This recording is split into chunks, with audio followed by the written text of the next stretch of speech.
Have you ever had the experience of being totally embarrassed? Have you ever been unfairly judged? Have you ever had the experience of being punished for something, but your friend, who is equally guilty, gets away with it? You're not alone. Greetings, everyone. In today's podcast, we read from John chapter 8, verse 1 to 11, the well-known story of the woman caught in adultery. It's a powerful story that has important teachings for those serious about growing in their faith and spirituality. This gospel will be read in churches on April the 6th, 2025. Welcome to my podcast, A Psychologist Looks at Scripture. I am Peter Doherty, a Catholic priest and a psychologist. Drawing from my background in psychology and scripture studies, I aim to provide unique insights into the Gospels and innovative pastoral teachings for Christians. The Gospels offer us a rich reservoir of knowledge about God and the development of our spirituality, with always more to uncover. Each episode of my podcast typically lasts between 7 to 10 minutes, during which I share reflections and insights that I hope will be beneficial to you. I welcome your questions and comments. Your feedback is invaluable. Today's gospel is a teaching gospel. It's also unusual. In most instances, the person seeks out Jesus or recognizes him before asking for something. I suspect the woman in this story wanted to be anywhere else but there. She was not only embarrassed, but terrified. Without Jesus' intervention, she faced a painful death. She has a brief but powerful conversation with Jesus, and that is it. We don't know who this woman was, what's her story, or what happened to her after this experience. There has been some speculation among some that she might have been Mary Magdalene. But this is not supported by the biblical account itself. The woman's identity remains unknown, and the focus of the narrative is more on Jesus' response to the situation rather than on the woman herself. What about the men who were prepared to stone her? Some of them may have known her. After all, they lived in a small town. The Scribes and the Pharisees were educated and were well established in their community. How is it they missed being compassionate towards her and fail to recognize the injustice of their system? Let's break it down further. The woman is guilty of the crime of adultery. We quickly see the injustices found within this law. The woman is targeted, but where is her partner? This does not seem to be just. There are no consequences for his behavior. The people do not seem concerned and are already prepared to take her life while her partner gets away freely. The death sentence for adultery seems excessive. I was going to use the word overkill, but changed my mind. As a psychologist and priest, I find it puzzling when those sins of a sexual nature seem to be treated more harshly or seen as more serious than other non-sexual sins. I used to have a priest friend who has since died, who noted that people seem to get anxious every time something happens between the nipples and the knees. I have noticed that people have used religion to justify some horrendous behavior. The truth of the matter is that sexual sins are not more serious than other sins. In fact, many sins are much more serious in nature.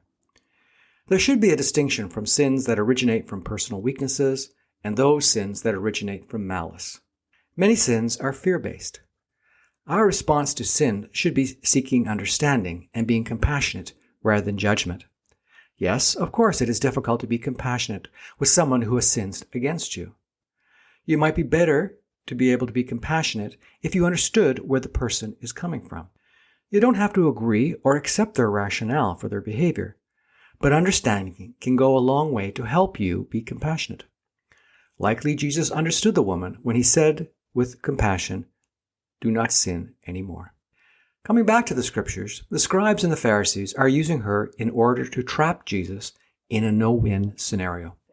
If Jesus forbids the execution, he would be, as the Pharisees pointed out, be disagreeing with the law of Moses. If Jesus said to stone her, he would be going against his own teachings. The scribes and Pharisees see her as simply a pawn to be used and thrown away. They have no care for her. She is expendable as far as they're concerned. It seems to me that their sin is far more serious than hers. Yet the law is incapable of being just and fair. Jesus is well aware of the inconsistencies in the overzealous interpretations of the law. Their attempt to trap Jesus fails, and Jesus is able to turn the tables on them. Jesus preached mercy and compassion before justice.